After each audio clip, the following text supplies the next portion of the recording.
Hi everyone, welcome back to my guided journaling series. Today I'm going to be doing guided journaling 3, all about bad habits. So this is going to be about how to unravel your bad habits through journaling.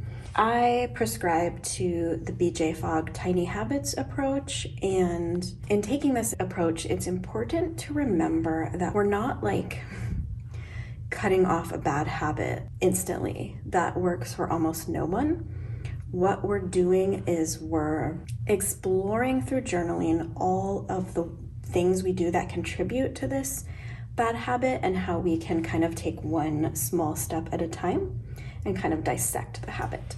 So think of a necklace that has a bunch of knots in it, and each of those knots is like some component of this bad habit.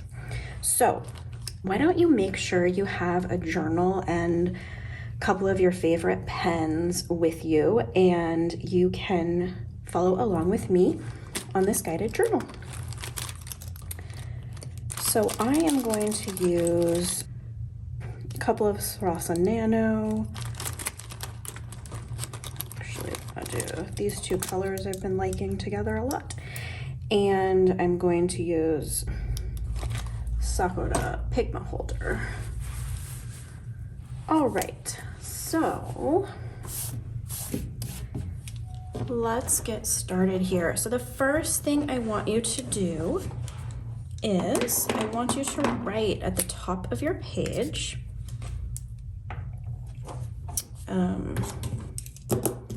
I want to stop, and then whatever it is you want to stop. So for the purposes of this video, I'm gonna walk you through breaking the habit of yelling at your child or children. I think this is probably something some of you can relate to. If you can't relate to it, I am envious. All right, so I'm going to write, I want to stop yelling at my kid, or if you have more than one. Okay. Now, the next thing I'm going to do is I'm actually going to kind of create a knotted chain.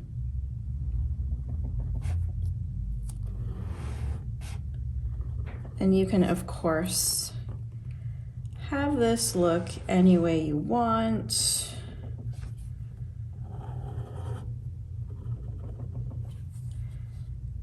The idea being that each of these knots is like a component of the bad habit. So right now I'm going to be thinking about and writing about those habits that are contributing to this larger habit. Okay, so the first thing I'm going to do is I'm going to break down this habit, and I'm going to think about what my knots are in this habit. So for example, I'm going to think about, okay, when am I doing this now? And what kinds of things are contributing to that? So one thing I know is that when I'm multitasking or like getting distracted by work tasks or like a task from a board that I'm on while my son is trying to get my attention, I have kind of a fear response, and I get really kind of testy and huffy in that situation. So I know that when I'm multitasking, I'm more likely to, we'll just say explode for lack of better words. I don't really explode, but I definitely do yell When I'm multitasking, I'm more likely to explode at my child. I think that sounds harsher than it is. Other things I know are when my son uses the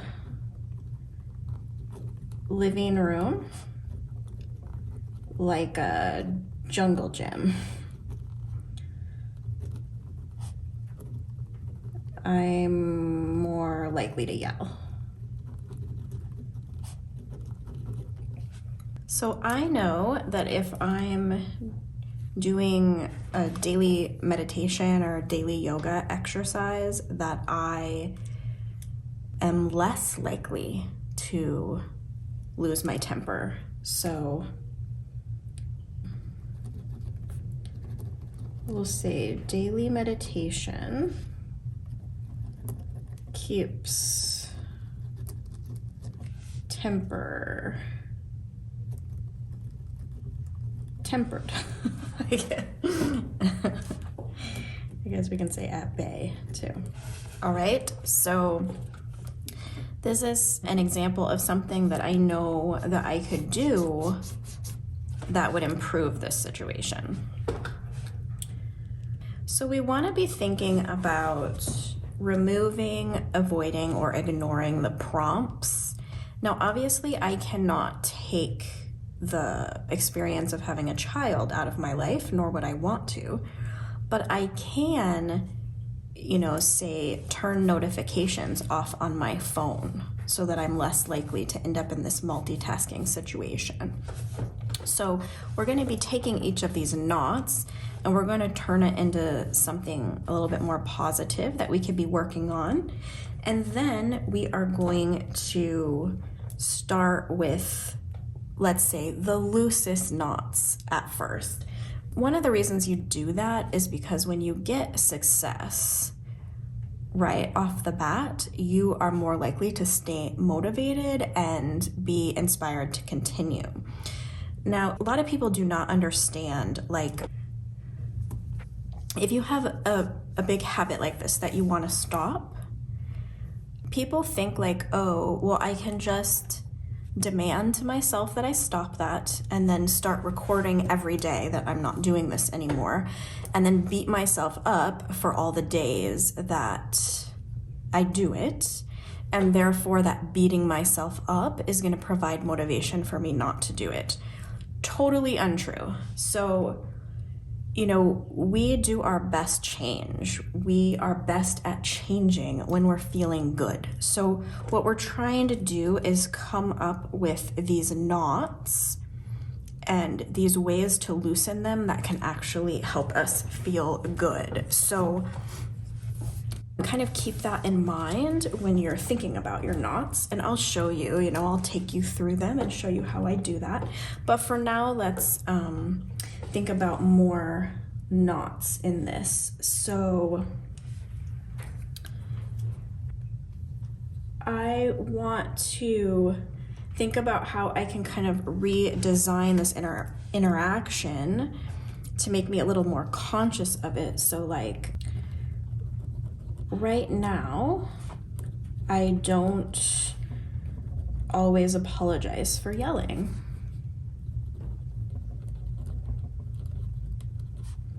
So like I have a feeling that would be a really good component to look at to help me on my way to really being more mindful of when I'm yelling and kind of be responsible for that behavior. Another thing you think about, and this may or may not apply to the habit you've written down, but you want to think about, can you redesign your habit to make it harder to do? So for the example I wrote down, I think that would be pretty difficult. I can make it so that it's more unpleasant when I do it, such as I can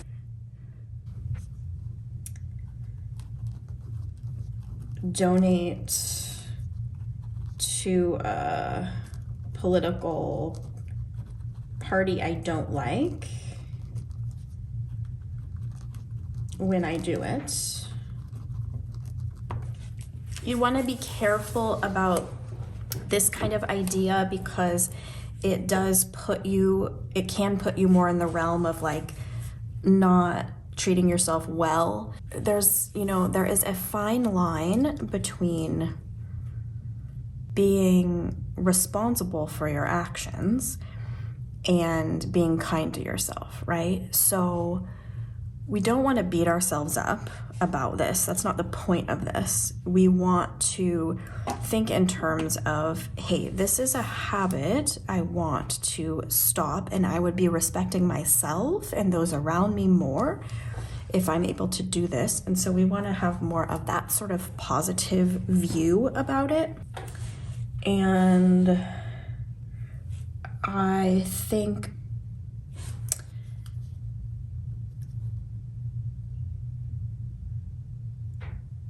right now I'm not always aware that I'm getting irritated until it's too late.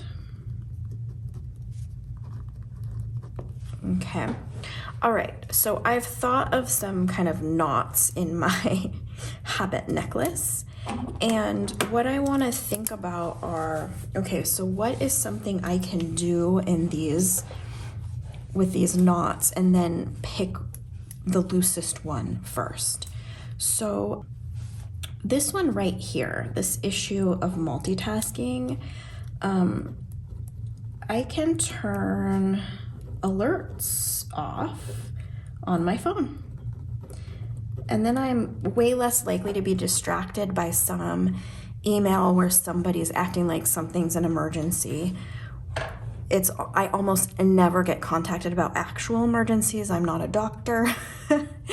I'm not anyone who deals in actual emergencies. So this is a totally reasonable thing that I can do, is turn alerts off on my phone. And to me, this sounds pretty easy. I'm gonna call it a loose knot.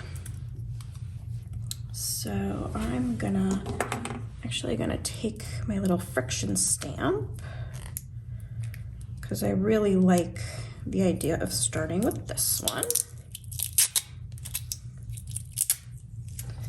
This friction stamp is from the Il Mili series, in case anybody's curious. And I'm going to signify that I have a loose knot there. So now for this one, I've said when my son uses the living room like a jungle gym, I'm more likely to yell. So what that means is there's just a lot of chaos and noise, and I'm more likely to get my fight or flight response activated. So I think for this one, I can set a boundary around what is allowed in the living room. For example, I can set a rule in my house that we don't use the furniture like it's a jungle gym.